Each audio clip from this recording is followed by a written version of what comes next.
Ethiopia! Kai Ethiopia! Da? Yawwa, alhamdulillah, daman kai nake nema. To, lafiya dai kake nema na? Ha?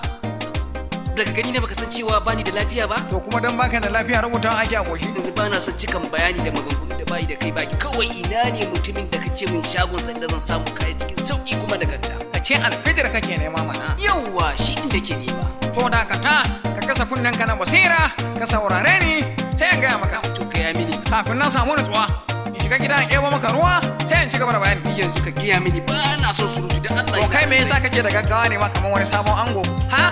To shi ke kai hakuri gaya mini. To ka sa kunnen ka. Idan ka je gangaren yan gwanjo, can kamar za ka je bakin gada, filin gidan saman Alhaji ya gudu. To a nan za ka ga alfijir a hannunka na dama, before kafin ka je gidan Alhaji ya gudu. Za ka ganta a manne, a liƙe, a rubuce. Akwai da larabci, akwai da ingilishi, har ma da hausanci.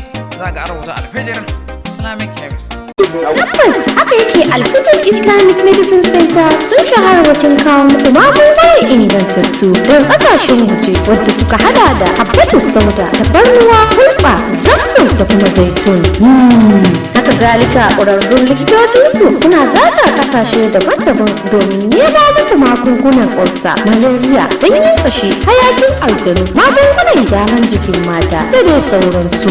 Kuma tuntuɓe su kan lambar waya kamar haka: 0813 8 7 9 7 7 1 8. Sai mun ji daga gare ku.